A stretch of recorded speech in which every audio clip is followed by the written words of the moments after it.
Bien, perfecto. Bienvenidos todos, muy buenas tardes. Mi nombre es Rafael Aguilar, me acompañan por acá el compañero Eric Samson, Gerardo Gutiérrez, Jair Sarmiento, Luis Rodríguez, que está conectado por allí en un par de cosas más.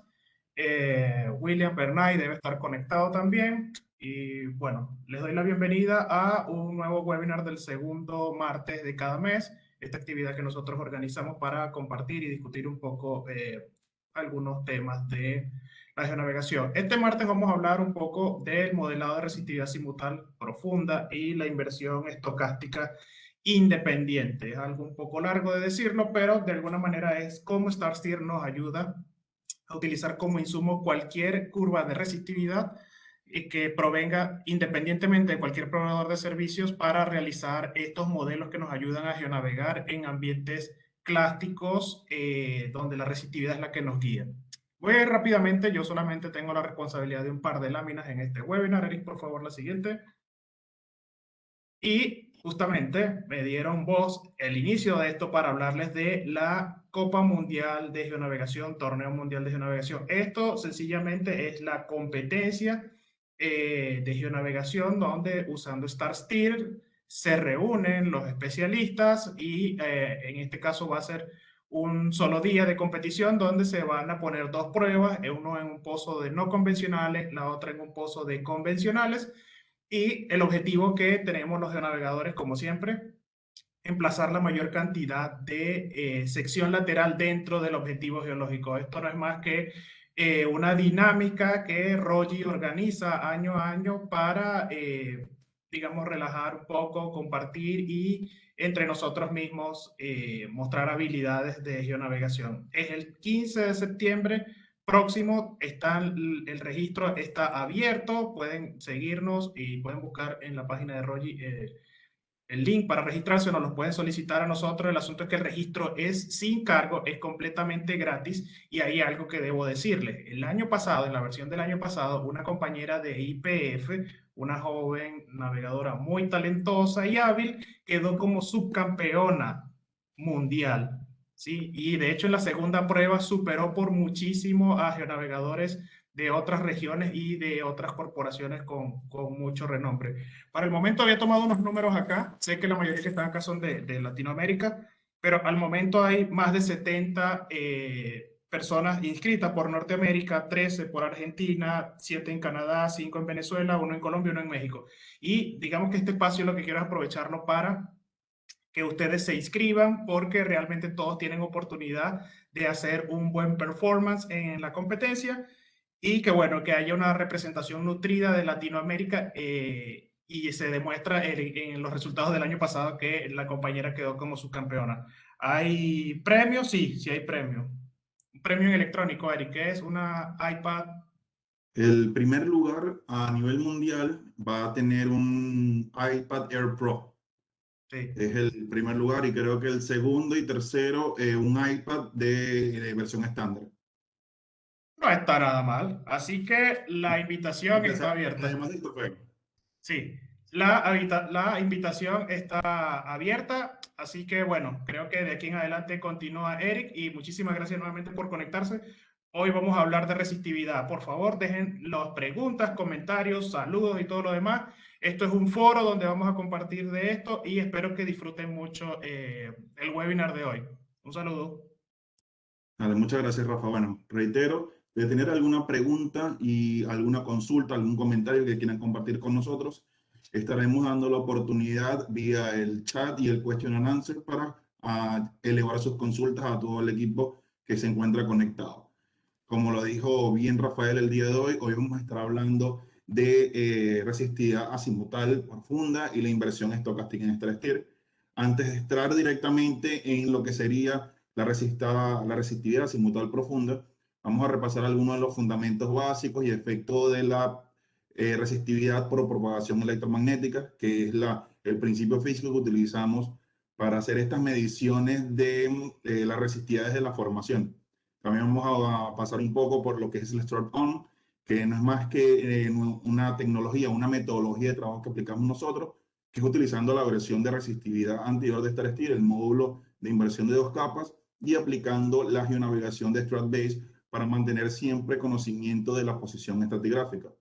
Veremos ya más adentro parte de las herramientas de resistividad simultánea profunda, a ver de las herramientas más comunes que se encuentran en el mercado. Actualmente se tienen más de 30 herramientas vigentes en el mercado de resistividad convencional, y para resistividad simultánea profunda, pues las 4 empresas tradicionales más grandes, Baker, Schlumberger, Halliburton y Weatherford, tienen sus propias herramientas, y además de 2 empresas adicionales que también estamos proveyendo soporte para Star Steel para poder simular los resultados de las mismas, que son el Boundary Tracker y la otra del TrackWave, si mal no recuerdo el nombre.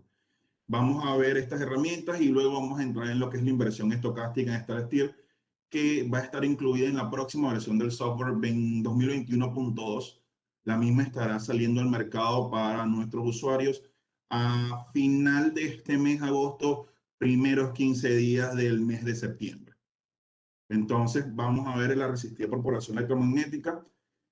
¿Por qué es importante la resistividad por propagación electromagnética? Sin duda alguna es por su profundidad de investigación.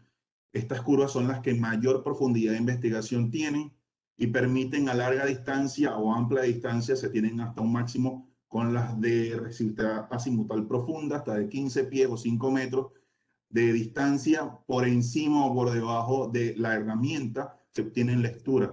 Estas lecturas tienen, estas herramientas tienen una serie de registros, una serie de curvas, una amplia gama de curvas que permiten diversos niveles de concepto de adquisición de datos, lo cual nos va a tener valores que van a estar cercanos a la resistividad verdadera. El objetivo, esto va a depender mucho de la resistividad del entorno, de la formación y también de parámetros que vamos a ver adelante.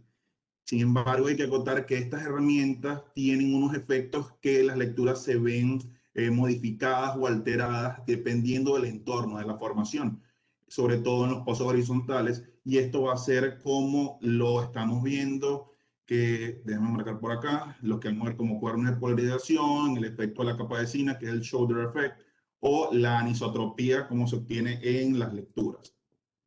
El fundamento básico, el principio fundamental de funcionamiento de estas herramientas, por lo general, el ensamblaje tradicional, vamos a tener par de transmisores con par de receptores, y no es más de que si hace pasar una corriente eléctrica o una corriente que se genera sin un motor de fondo, haciendo pasar el fluido a través de la combinación de rotor-estator, generamos una corriente eléctrica que pasa a través de una bobina. La bobina es transmisora. Esta bobina genera un campo magnético. El campo magnético va a interactuar, se genera un campo magnético primario, interactúa con la formación y esta interacción va a generar un campo magnético secundario. Entonces vamos a tener en específico 2 ondas que van a estar llegando a la herramienta. ¿Y de qué nos sirve tener estas 2 ondas? Pues las ondas que van a llegar en ambos transistores van a tener 2 características que se van midiendo de la onda, que sería la diferencia de fase o sería la velocidad de onda y la atenuación de la amplitud. Y aquí es donde vamos a tener las 2 curvas de resistividad tradicionales que hemos tenido, que son la phase shift y la de amplitud, la atenuación de onda, la curva atenuada. Dependiendo de las características de estos términos, vamos a tener curvas que van a tener mayor o menor profundidad de investigación. De manera bastante somera y bastante rápida, esto es la forma en que una herramienta de propagación electromagnética adquiere los datos que vamos a ver nosotros en nuestros registros. Dentro, a nivel de fundamentos básicos y de reglas generales, para entender un poco, vamos a tener que la curva de atenuación va a tener una mayor profundidad de investigación que una curva de fase. El espaciamiento, las herramientas tienen distintos transmisores y receptores, y el espaciamiento entre transmisor y receptor pues va a brindar una característica que es la profundidad de investigación. A mayor espaciamiento, pues vamos a tener una mayor profundidad de investigación. Otra característica importante es que la corriente que se genera tiene una frecuencia continua. Las herramientas pueden producir 1, 2, 3, 4 o múltiples frecuencias. Tenemos compañías que proporcionan múltiples frecuencias, pero la regla general es que a menor frecuencia pues mayor es la profundidad de investigación. Y otro muy importante es la resistividad del medio. A mayor resistividad del medio o mayor resistividad es la formación, pues la profundidad de investigación será mayor. A nivel de resolución, que llamamos resolución, es a la certeza que tiene la herramienta para leer el valor verdadero de la resistividad o la característica, la propiedad eléctrica que tiene el fluido, pues va variando en distintas lecturas. Por ejemplo, la curva de fase tiende a proporcionar valores más reales que las curvas de atenuación de la amplitud. A menor espaciamiento este receptor y transmisor, venimos a tener una mejor resolución en los valores que brinda la herramienta, y a mayores frecuencias, pues vamos a tener lecturas más precisas que a menores frecuencias. Y en medios de resistividades más bajas, tendemos a tener lecturas más certeras. Estos son reglas que van generales con respecto al principio físico de medición en la resistividad por propagación de ondas electromagnéticas.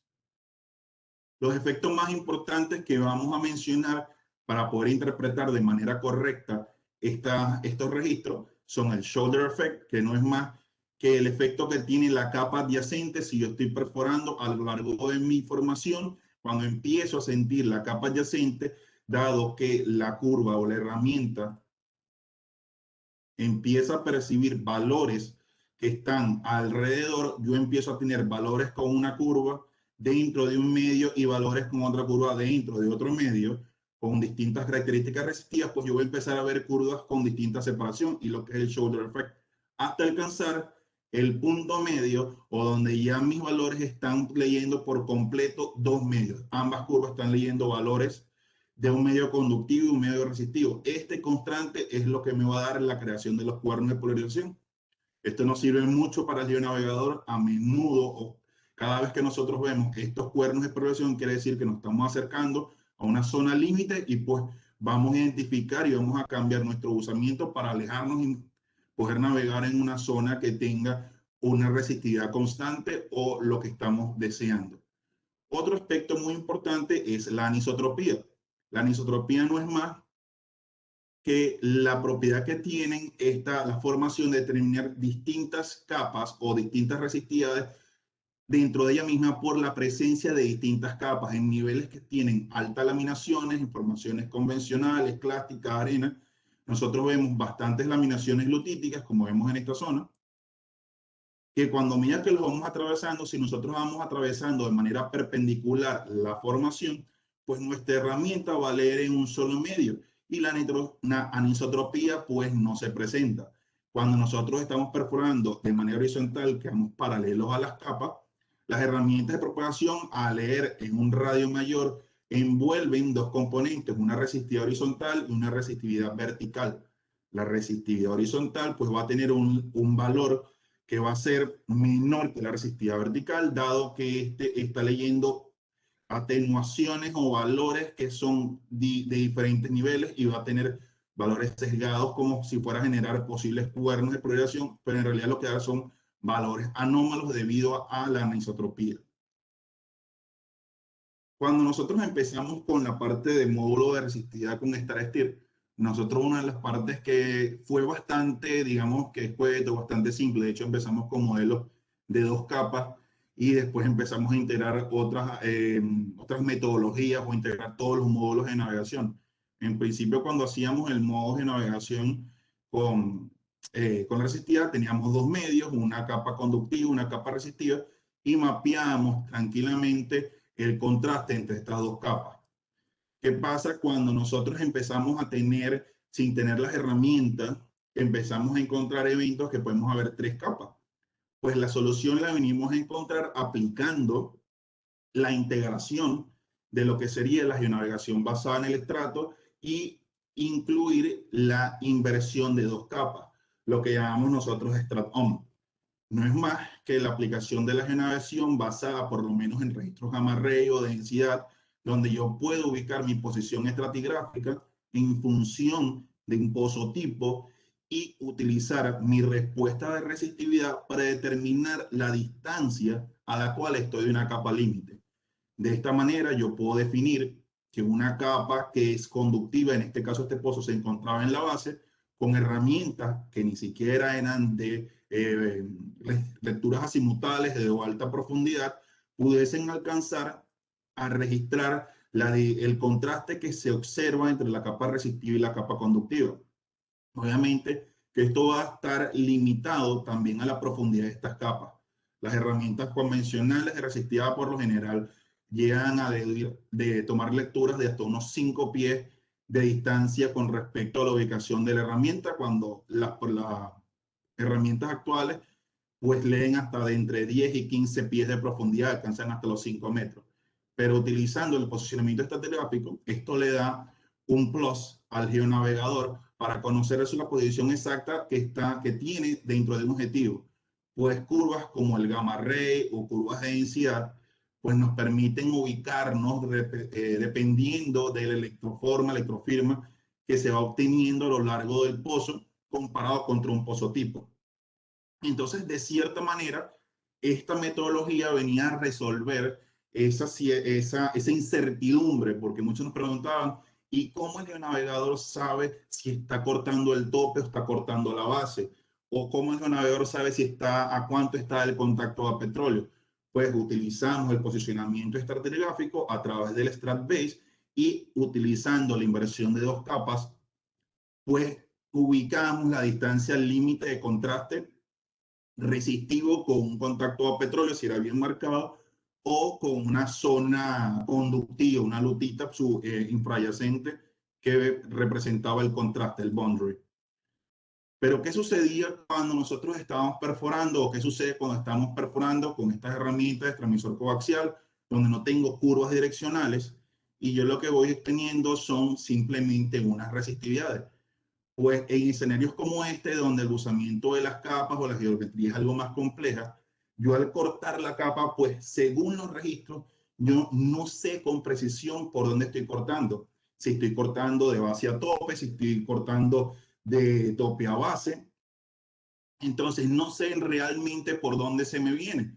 Inclusive en zonas donde el registro de gamma se tiende, como dicen, a mutear, que no me permite resolver la incertidumbre de la posición estratigráfica, porque estamos hablando de que estamos en eventos que son totalmente en arenas que son limpias y mi respuesta del gamma es constante a lo largo del pozo. O sea, es muy difícil ver esto a menos que me esté acercando al tope cuando hay un contraste. Si yo no tengo una formación que va siendo grano creciente hacia la base, pues yo no puedo decir tranquilamente dónde esté ubicado. Si mi contacto, mi radiación es abrupta, es un boxcar, yo no puedo decir que me estoy acercando al tope porque lo desconozco. Y las resistividades pueden encontrarse estos cuerpos y decir, bueno, ¿qué pasó? ¿Dónde estoy? ¿Estoy en el tope? ¿Estoy en la base? ¿Por dónde me salí? Y ahí viene la respuesta de utilizar o el desarrollo de tecnologías de las curvas azimutales, ¿no? Y no es más que el registro de curvas direccionales de geoseñales que me permiten identificar de dónde viene la capa más conductiva. Este ejemplo es de la herramienta de Schlumberger, donde la inflexión de estas curvas, que son las curvas simetrizadas, siempre las llamé simétricas y asimétricas, pues me van a dar la dirección en donde está la respuesta de la capa más conductiva. Y esto se lee de la manera que si me voy acercando por la zona positiva, pues yo estoy acercándome, mi zona conductiva se viene acercando por el tope. Entonces, si yo vengo perforando en sentido que voy a penetrar de tope a base mi zona resistiva, pues mi zona conductiva se me va acercando va a estar siempre en el tope y eso me va a tener una inflexión hacia el lado positivo. Mientras yo vaya entrando en una zona neutral, en punto cero, yo voy a tener valores que van a mantenerse sesgados en el centro, y cuando me voy acercando a la zona conductiva por la base, pues voy a tener que sean valores negativos. Sin embargo, solamente tener las curvas direccionales no solucionan. Yo debo tener o contar con todo el set, tanto las curvas de propagación, lo cual me va a permitir conocer cuál es mi profundidad de investigación y a qué distancia voy a ir constantemente acercándome, junto con las curvas direccionales, porque encontramos casos como el presente, donde las capas que están por encima y por debajo pueden tener resistividades que son bastante similares, pero de verdad no nos va a dar una precisión a menos que combinemos todo el entorno. Si simplemente movemos las curvas por la proximidad que tienen los valores, nosotros no vamos a saber dónde estamos. Ya cuando tenemos la curva direccional, sí con claridad, decimos, bueno, esto está por el tope, esto está por la base.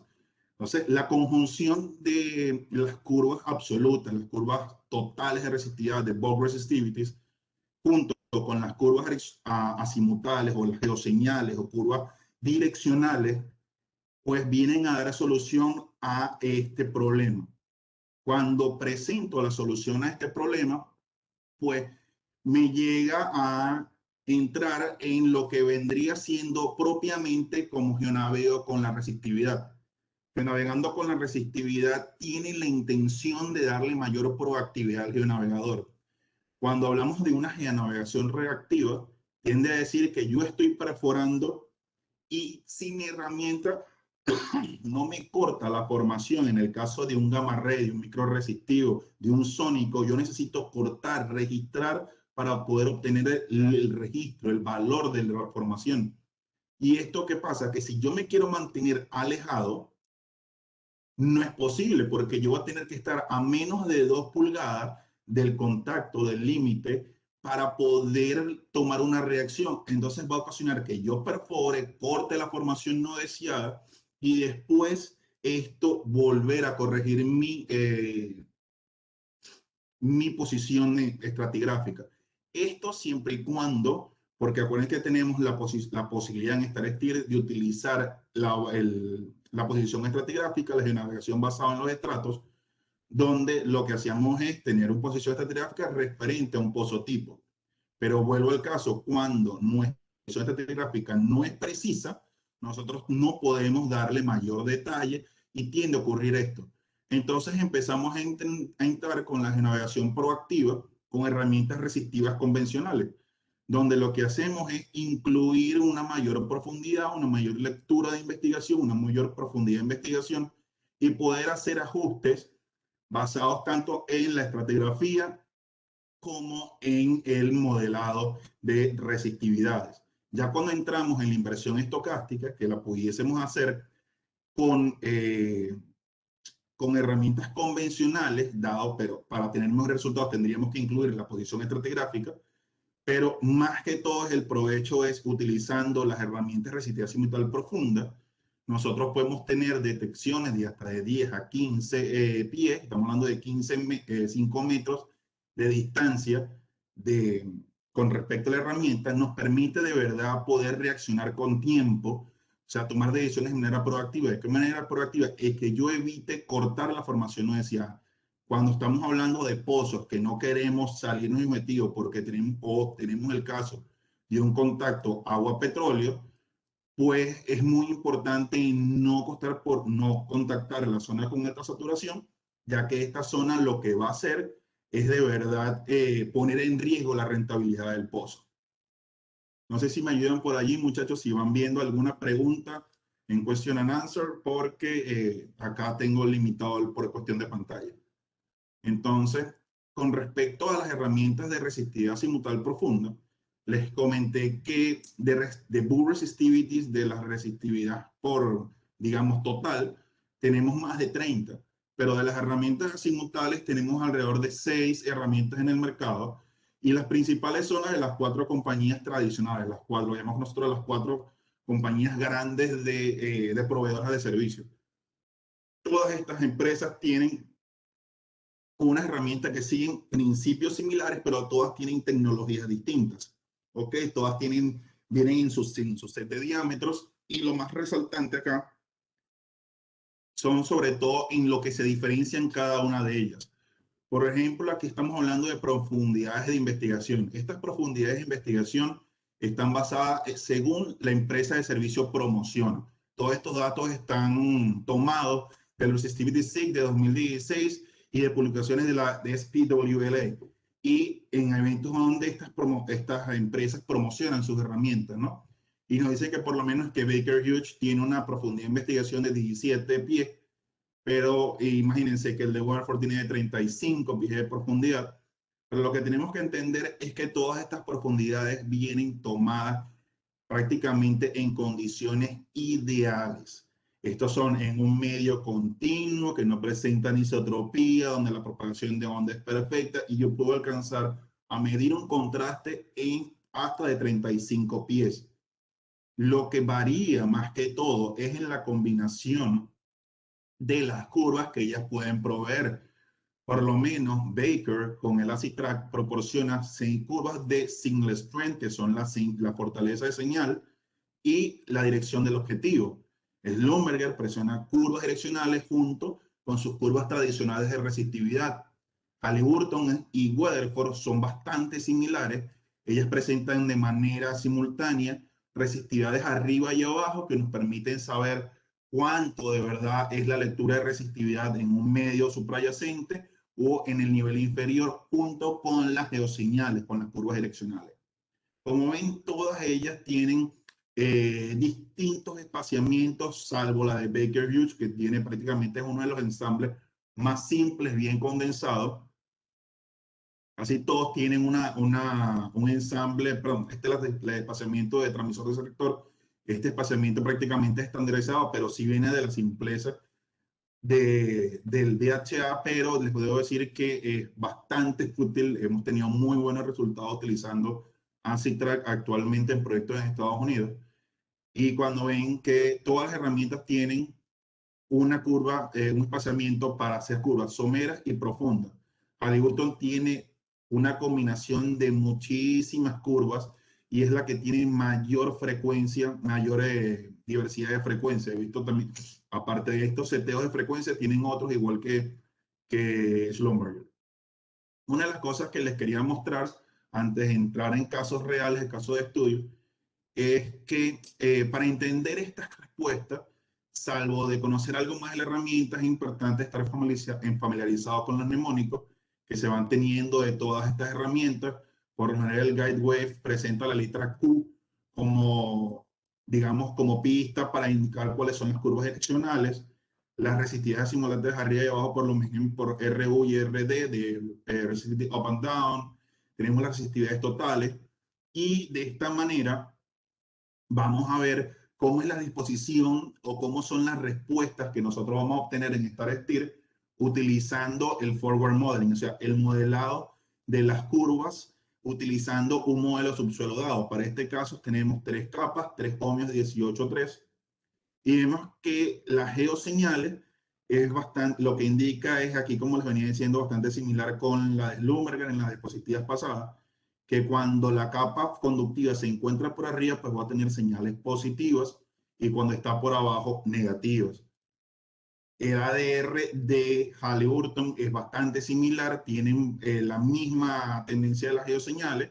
La diferencia es que, como les dije, vean la cantidad de transmisores y receptores que tiene. Estamos teniendo la cantidad de 6 transmisores y 3 receptores. Entonces, es una herramienta que permite tener gran cantidad de curvas que van a terminar distintos niveles o distintas profundidades de investigación para poder entender cuáles son estas respuestas. Con el Periscope, aquí sí vamos a tener las curvas simétricas y antisimétricas, donde, por ejemplo, la curva direccional simétrica sí me va a indicar la zona conductiva, hacia dónde va la zona conductiva, positivo o negativo, y la curva antisimétrica que es sensible al buzamiento y la anisotropía. Uno de los detalles que tiene esta herramienta es que requieren una calibración con el software que les va procesando, ¿no? Igual todas estas curvas pueden ser utilizadas e ingresadas dentro de la interfaz de StarSteer para una posible interpretación con el modelo de multicapas y de 2 capas. La herramienta de Baker, el Acid Track, que es una de las que utilizamos más frecuentemente, como vemos los mnemónicos de intensidad de señal, de single strength y de target direction. Y cuando vemos que solo nos tenemos las 2 frecuencias, una baja frecuencia y una alta frecuencia. Esta herramienta tiene la peculiaridad de que la curva de intensidad de señal, ella incrementa es con la cercanía al contraste, al límite. Los valores, cuando pasan el punto de que no tengo una zona conductiva cerca, pues voy a encontrar los valores menores, los valores inferiores que pueden presentar esta curva. Cada vez que yo me acerco a la zona límite, pues voy a observar este incremento de la intensidad de señal. Y la target duration es una curva que es bastante amigable, que lo que vamos a tener es una interpretación como si fuera un borehole image log, un registro de imagen de pozo, donde lo que vamos a ver son los puntos que están hacia el centro. Esta es una curva acá de 0 a 360, y vamos a estar observando que constantemente los valores que estén centrados me están viendo la cara inferior del hoyo, ¿no? Y cuando estamos viendo hacia los extremos, me está dando la cara superior. Entonces, cuando esté viendo altos contrastes, o sea, una alta intensidad de señal, y me esté dando hacia la parte central, quiere decir que me estoy acercando a una zona límite que está por la parte inferior.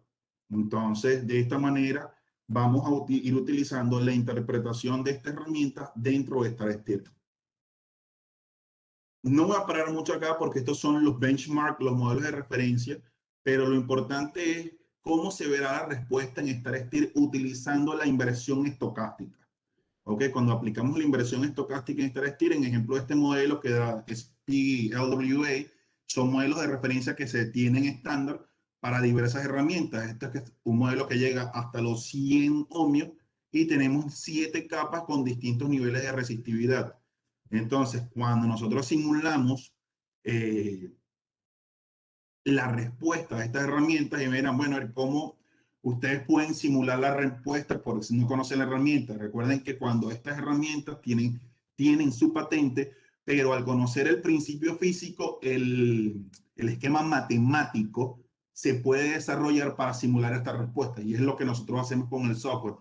Tomamos, procesamos a nivel matemático para simular la respuesta que tiene esta herramienta o cada una de estas herramientas frente a un modelo tal.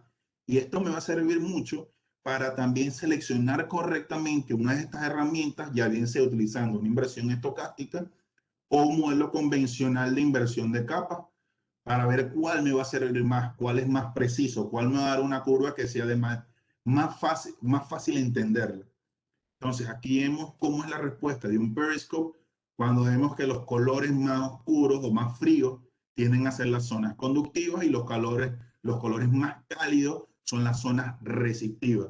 Como ven, todas están teniendo respuestas que son bastante similares al modelo. Hay leves diferencias que son, digamos que el punto concluyente entre cuál herramienta tomar dependiendo cuál evento. Nosotros pudiésemos hacer modelados de las curvas partiendo de un forward modeling dentro del módulo de resistividad, y a partir de esas curvas hacer inversiones con el modelo estocástico para obtener resultados en base a un modelo sintético. Entonces, acá sí les dejo con mi compañero Jair, y para que les presente ya lo que son los modelos y los casos de estudio directamente con StarSteer. Entonces, Jair, todo tuyo. Si hay alguna pregunta, pues Por bienvenida favor, sí. ahora. Si tienen alguna pregunta antes de continuar, no hay problema. Si no, bueno, continuamos. Ok. Y ¿Me compartes el...? ya tienes para poder compartir.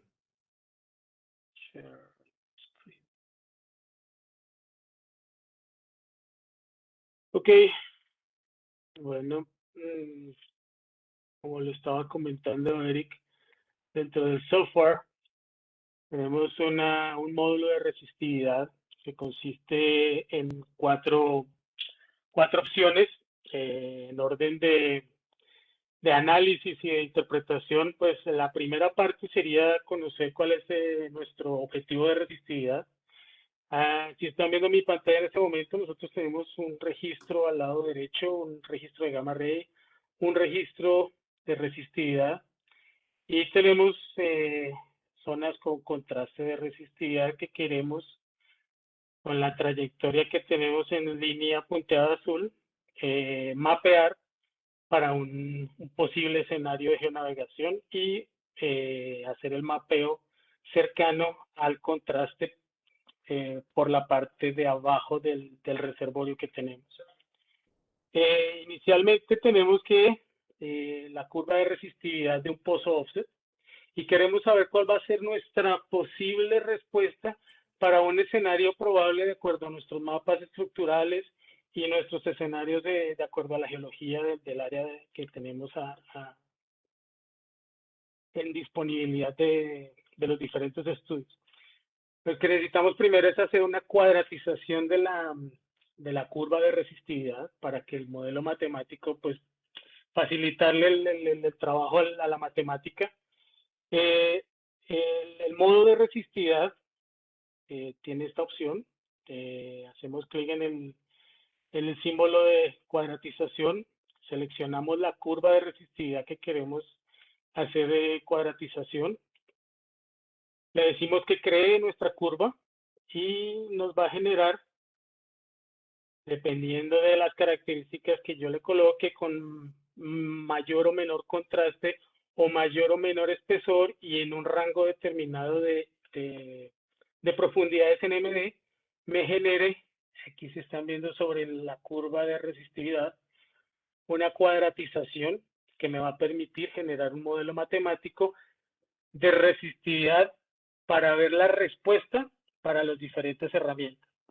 Con esta curva cuadratizada, yo me remito a un forward modeling, a mi módulo de forward modeling, y tengo allí todas las posibles herramientas que se incluyen dentro del StarSteer para generar la respuesta de cada una de estas curvas de resistividad de cada una de estas herramientas. En adelanto, yo he creado para las diferentes herramientas principales ADR de Halliburton, el Acid Track de Baker Hughes, el Periscope. Lo importante aquí es seleccionar la herramienta, cuál herramienta quiero trabajar. En este caso, digamos que quiero trabajar con el Acid Track de Baker Hughes. Selecciono los registros o curvas de resistividad que en tiempo real o que en un posible escenario pueda transmitir de la herramienta y la selecciono y les doy correr el proceso de generación de un forward modeling de resistividad. Él me va a generar una matriz de información de datos de resistividad basada en esta cuadratización, en los contrastes, en las variaciones y espesores de resistividad que yo tengo para este escenario.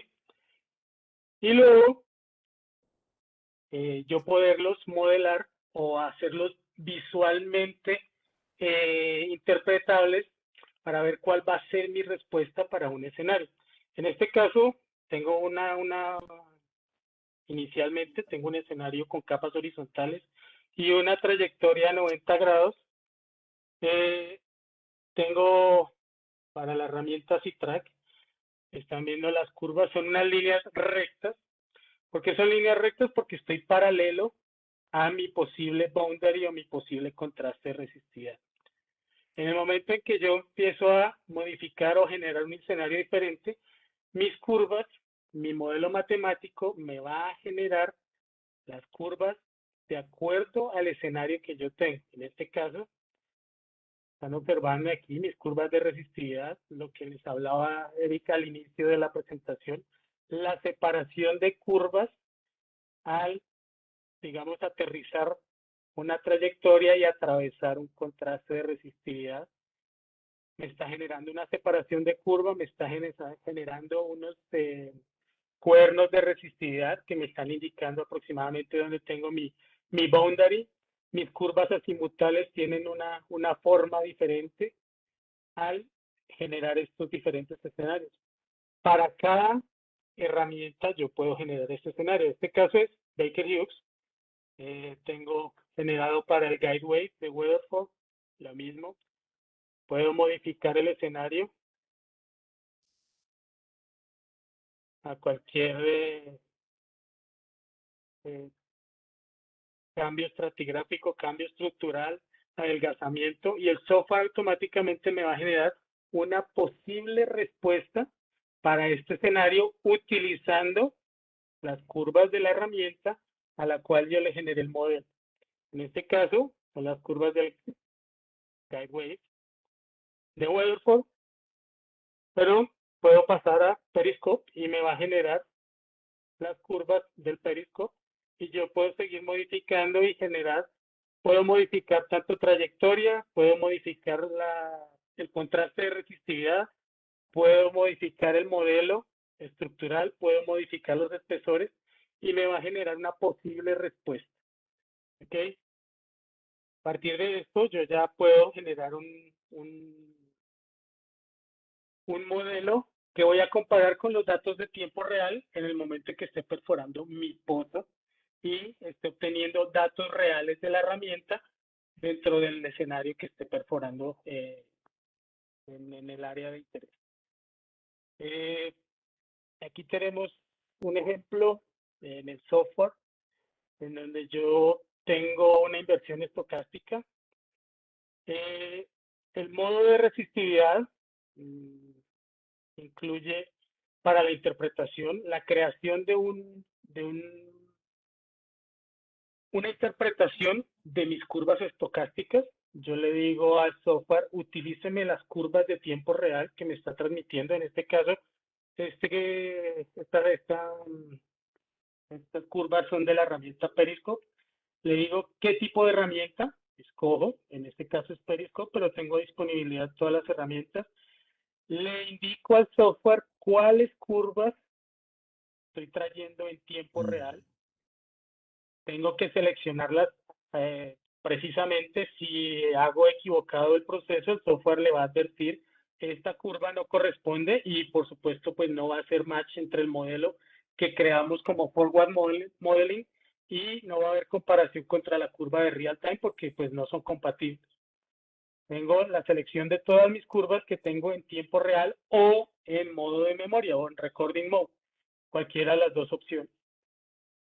Selecciono el rango o intervalo NMD al que quiero yo generarle una inversión de resistividad al modelo estocástico.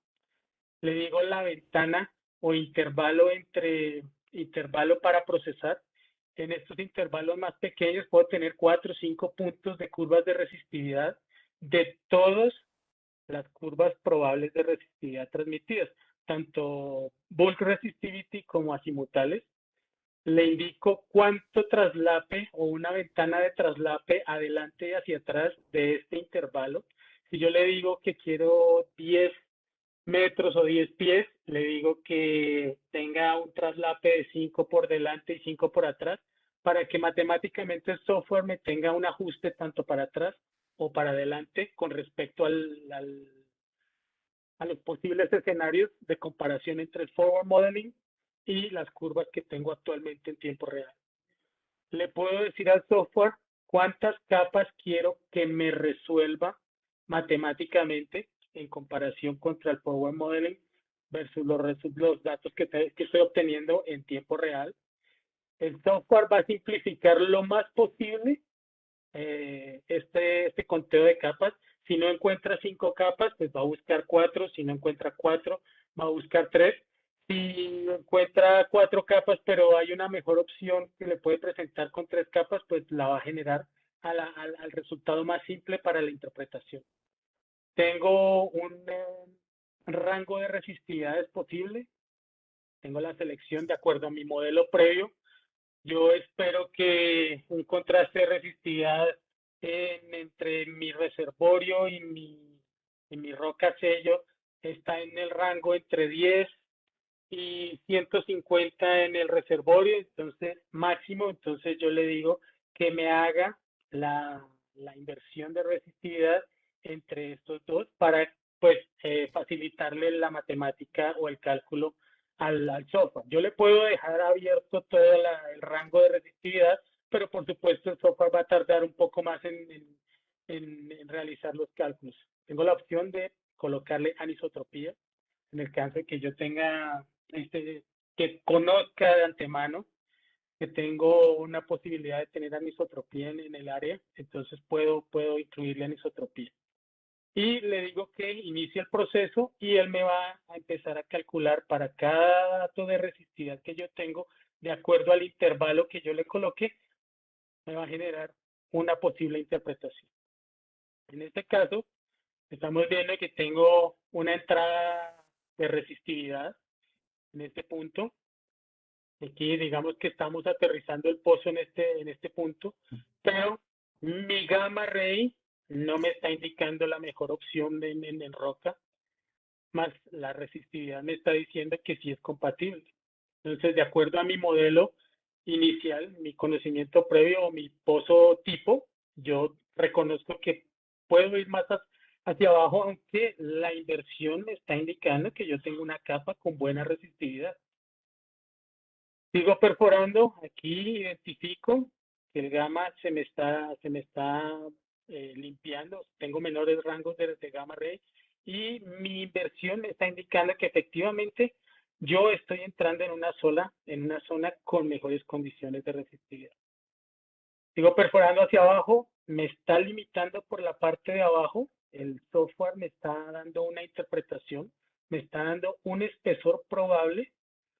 La inversión multicapa me está dando una distancia tanto por la parte de arriba como por la parte de abajo. Esa es la ventaja de la resistividad simultánea, que tanto por arriba o abajo puedo tener una distancia a contraste de resistividad si está dentro de los límites de detección de la herramienta de acuerdo a los escenarios propuestos, los contrastes de resistividad y las variaciones de resistividad que yo tenga dentro de la herramienta.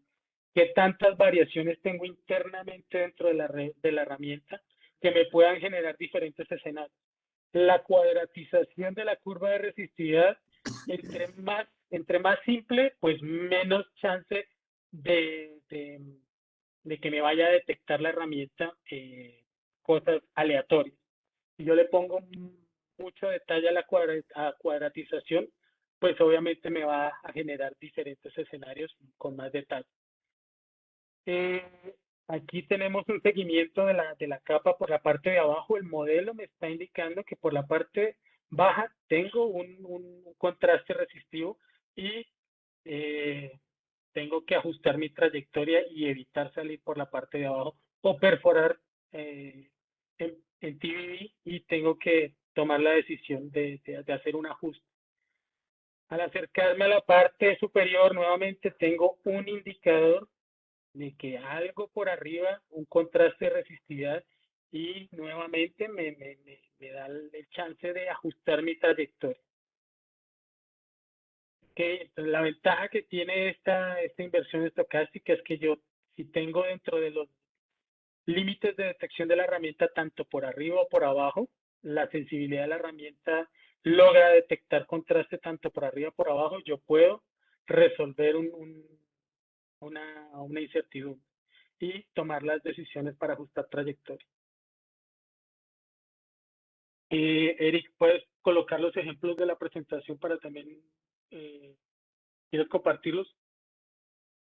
No sé si tengan alguna pregunta.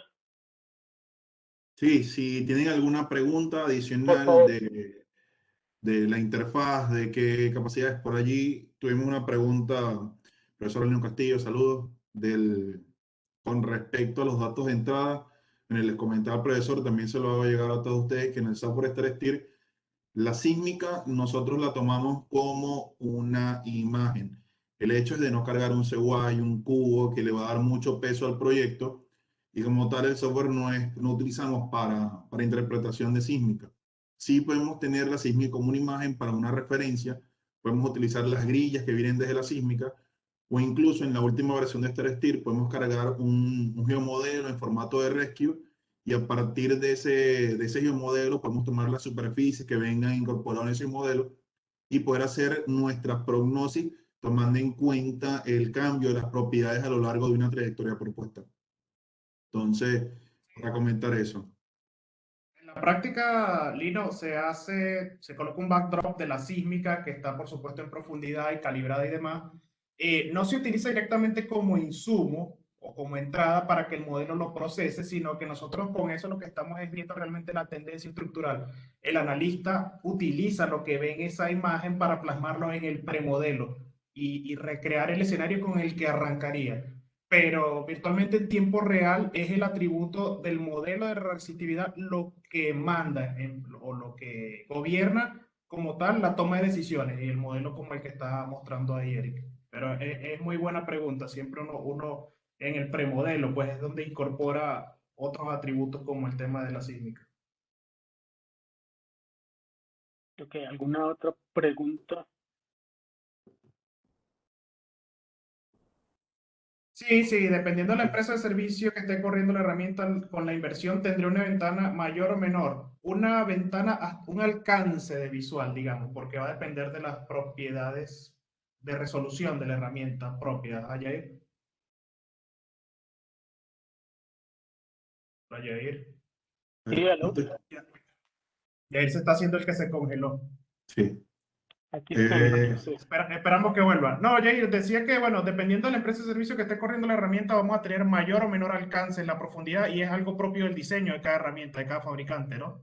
Bueno, sí, una cosa importante es resaltar los diseños. Obviamente, como les comentó Eric, las filminas que se mostraron iniciales, tenemos diferentes separaciones entre transmisor-receptor, que eso también va a influir en la profundidad posible de detección. Otra cosa es la inclinación de los receptores. Que hay algunos que están inclinados a cierto ángulo, hay otros que están 100% ortogonales. Eso también va a generar la diferencia en distancia de detección. Las frecuencias que se usan también van a influir. Y por supuesto, hay que generar un modelamiento. No es solo la herramienta por supuesto va a influir, tiene unas diferentes distancias, como lo mencionaba Eric, en los modelos ideales donde tengo un solo contraste con una resistividad homogénea, la herramienta dentro de mi capa resistiva, recordemos que la mayor distancia es dentro del medio resistivo, tengo la mayor distancia, la máxima distancia de detección, va a ser buscando un límite conductivo. Entonces, hay que poner la herramienta en un escenario, en un escenario cuadratizado, correr un modelo y buscar, de acuerdo a este escenario, cuál va a ser mi máxima distancia para un contraste de resistividad y una trayectoria y una parte estructural, por supuesto.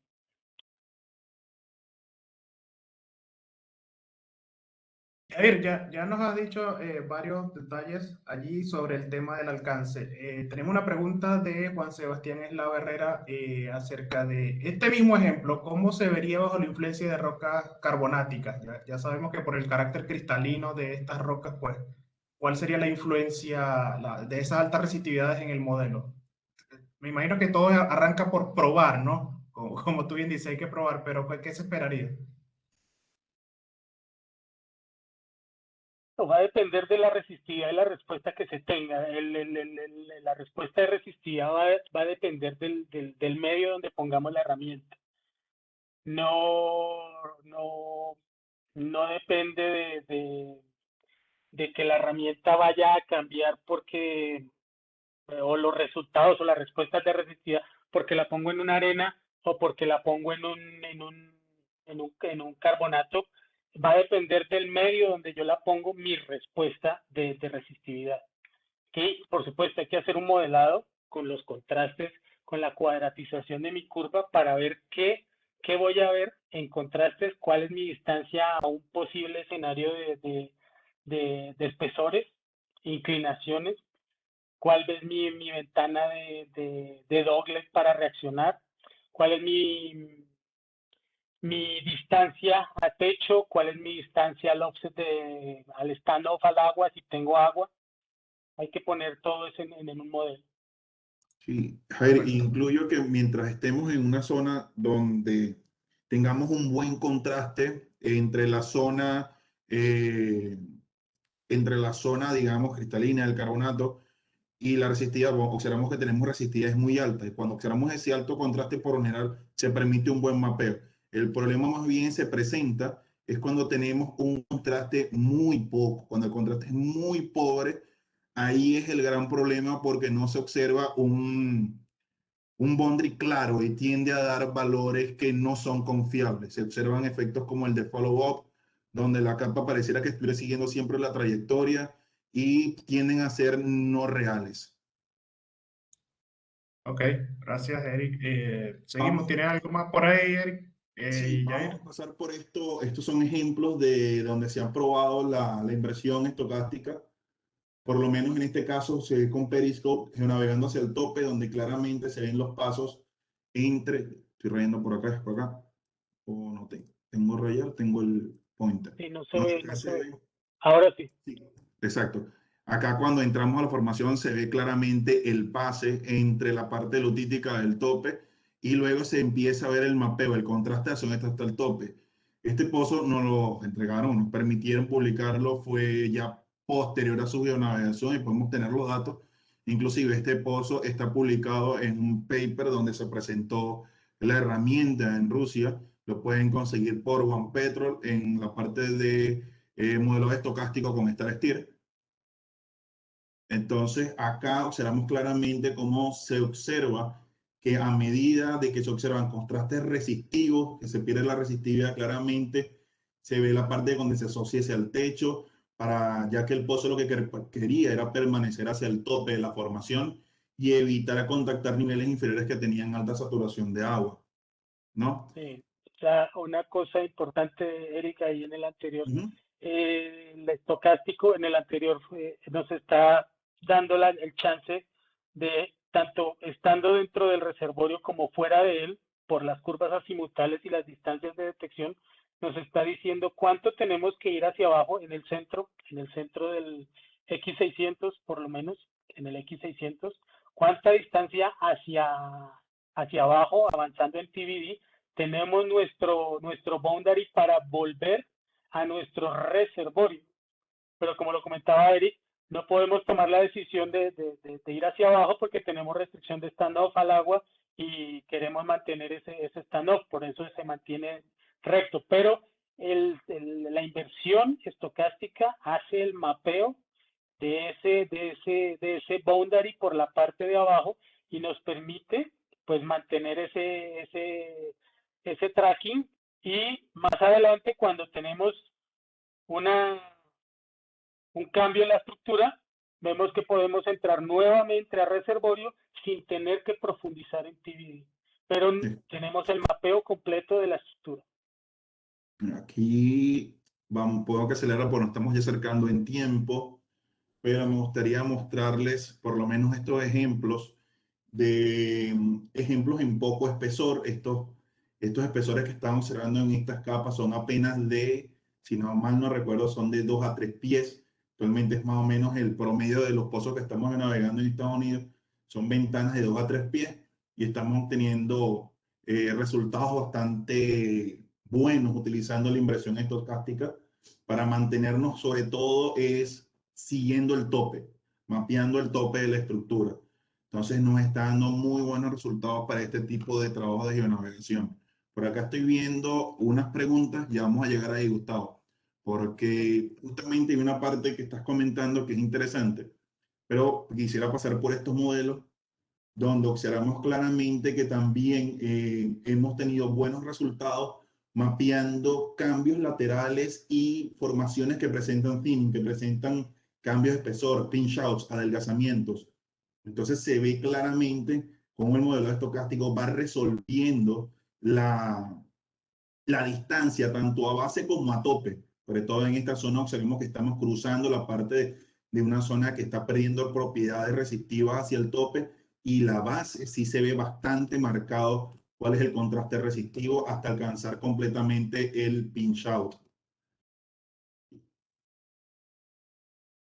En este pozo vamos a observar, este es un pozo de data pública que que nos dieron en Canadá, donde en realidad pudimos, estos son arenas masivas importadas con hidrocarburos con altas laminaciones entre luz de petróleo. pero igual se pudo observar un buen contraste entre una zona más conductiva hacia el tope, ya que estábamos prácticamente cercano a un contacto agua-petróleo. Pero por esto de crudos pesados, las saturaciones de agua no presentan un contraste tan marcado, sino es algo más gradacional, y este es el tipo de respuesta que se obtiene. Una de las partes más resaltantes de este modelo es este cambio lateral que observamos, que se será muy claramente tanto en gamma como en resistividad, donde vemos esta lutita que no es más que un cambio lateral y se aprecia claramente en lo que es la interpretación del modelado estocástico. Esta fue utilizando ADR de Halliburton. Entonces, aquí sí me gustaría entrar en lo que son los retos y las limitaciones con respecto a esto, lo del modelado estocástico, que es lo que se nos viene, que es lo fuerte que estamos trabajando ahora. Y les comento que estamos teniendo, incluso ya se están realizando servicios en Estados Unidos con esta tecnología. Y una de las preguntas es, ¿dónde está? Generalmente las empresas de servicios no comparten las curvas azimutales. ¿Tienen acuerdos ustedes con este tema? ¿Qué sucede? Sí, las empresas de servicios son muy celosas con su data de curvas azimutales, y sobre todo porque estas empresas tienen su software independiente o su software propio, no independiente, su propio software para hacer interpretaciones con sus curvas y con sus herramientas. Ellos tienen un software especializado para una herramienta preciso, ya sea Weatherford con el Guidewave o sea Schlumberger con el Periscope. Entonces ellos internamente tienen esa información y ellos mismos la procesan. Lo que nosotros estamos haciendo con este módulo de estocástico es empoderar a la operadora, permitirle a la operadora que pueda realizar sus propias interpretaciones, llevar un modelo por sí mismo y ver lo que está pasando. Y si es una herramienta que se está corriendo en un pozo, ya queda de parte de la operadora solicitar estas curvas. Les digo de buena mano porque he estado involucrado directamente con este proyecto junto con Jair, que sí se nos proveen los datos de esta herramienta. Incluso vienen vía WIXML y recibimos tanto curvas direccionales como toda la cantidad de set de curvas que se puedan estar corriendo simultáneamente en el pozo. Una alimentación, y viene con otra pregunta que hizo el amigo Gustavo. Gracias, Gustavo, siempre que está con nosotros. Es los modelos estocásticos, la capacidad del hardware es la clave para tener un buen resultado rápido. Es cierto, Gustavo. Esta parte del modelado es clave. Una de las limitantes es que requiere computadoras de alto desempeño. Por lo general necesitamos procesadores con más núcleos y necesitamos computadoras con mayor capacidad de memoria RAM. ¿Qué es lo que estamos haciendo? Y si viste en la parte que estaba haciendo Jair, es que nosotros en tiempo real podemos ir haciendo las interpretaciones por segmentos. Entonces lo que hacemos es que a medida que va llegando información, hacemos modelos estocásticos, como decir, de segmentos, de 30 metros, o sea, de 90 pies, o vamos haciendo, partiendo de que por lo general estamos corriendo herramientas que tienen sensores de inclinación continuos o inclinación en el trépano, en la mecha. Entonces tenemos proyecciones de Survey y con esas inclinaciones hacemos la corrida del modelo estocástico. Entonces podemos hacer 3 tramos, digamos 10 metros, 10 metros, 10 metros, mientras se va corriendo en tiempo real, y así lo podemos utilizar en nuestras laptops que no son unas laptops poderosas, pues. Pero la otra opción es que mientras se están prestando este tipo de servicios, nosotros nos conectamos a servidor, a nuestras máquinas en Houston, que son máquinas de alto desempeño, y podemos correr tranquilamente el modelo estocástico. Otra de las cosas importantes a mencionar es que hay que seleccionar cuidadosamente los datos de entrada. Si nosotros metemos información que tenga ruido, que tenga problema, que sabemos que es data que está viniendo mala, pues vamos a obtener basura. Si ingresamos basura, obtenemos basura. Entonces también viene de parte del geonavegador o el profesional que está interpretando, tomar la data adecuada para hacer estos modelos, al igual que el número de registros que nosotros vamos a utilizar.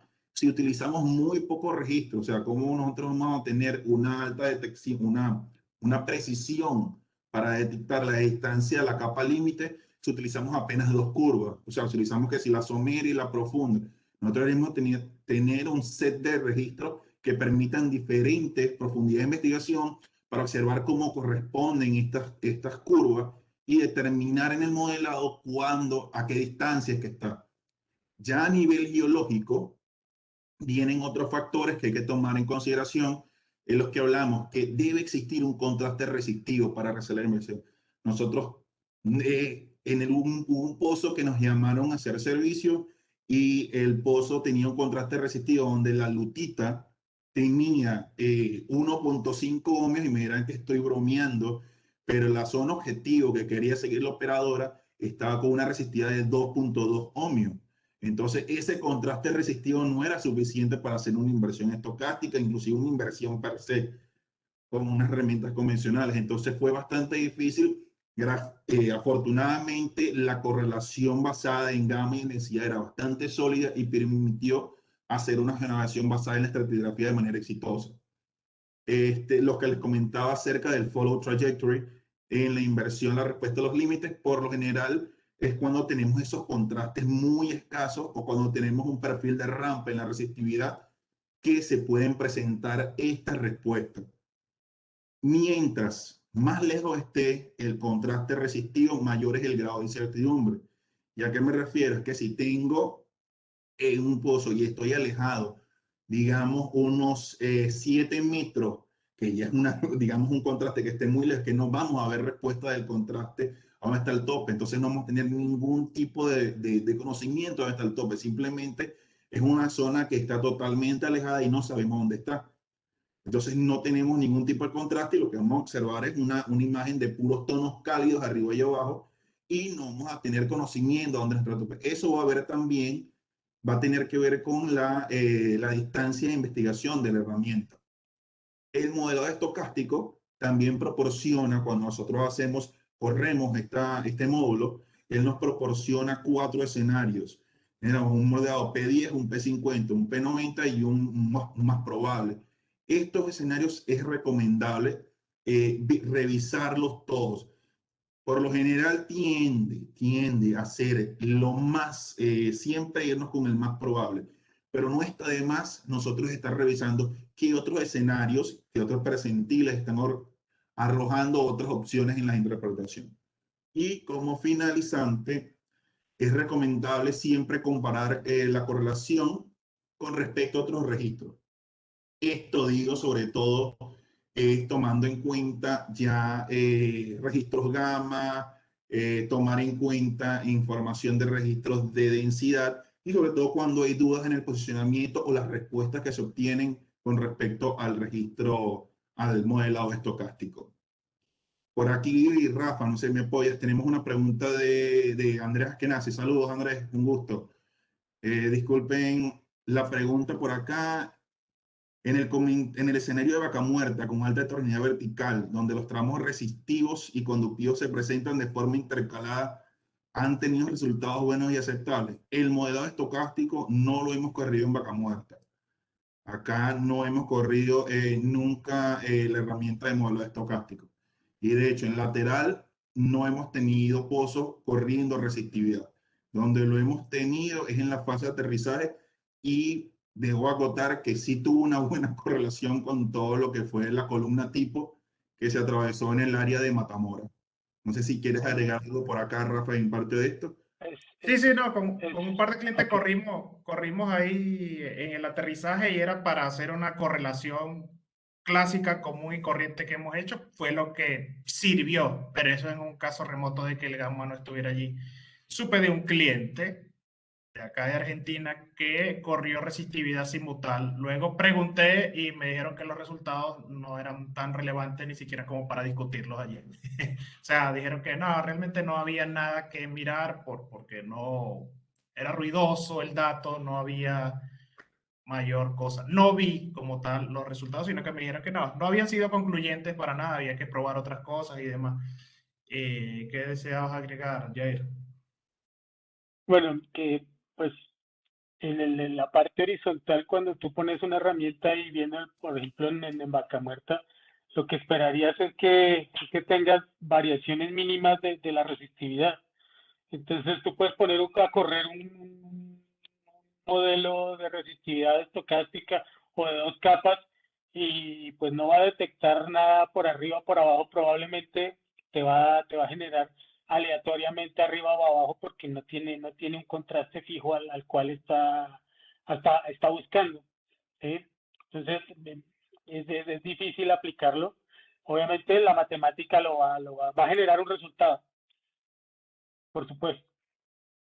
Y por acá tenemos, profe Lino, el contacto de un pozo con poco espesor con un contacto de agua. Necesitan saber a cuánta distancia estoy alejado del contacto de agua.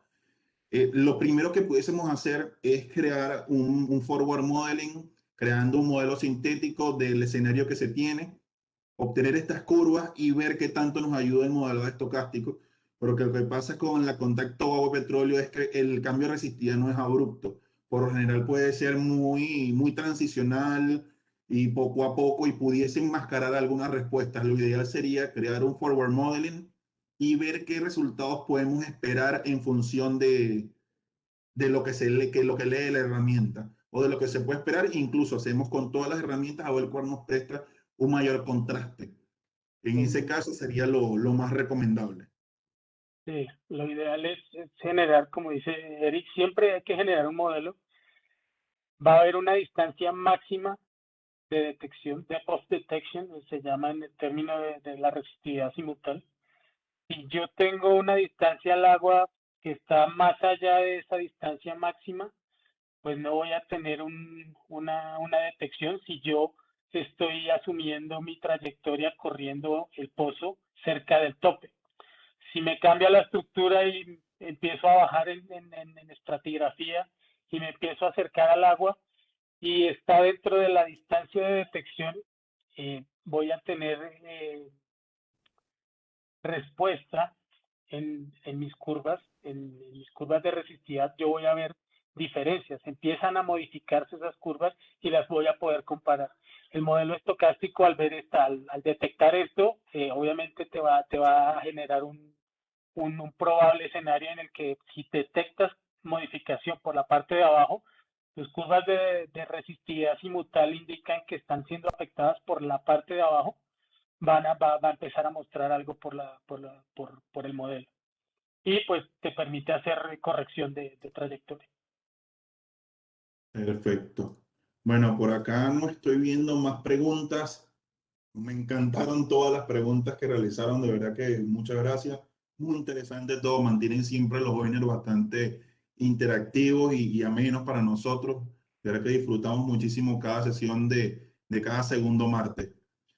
Acá les dejo los contactos en caso de que alguno desee, ya que se están conectando compañeros de toda América Latina.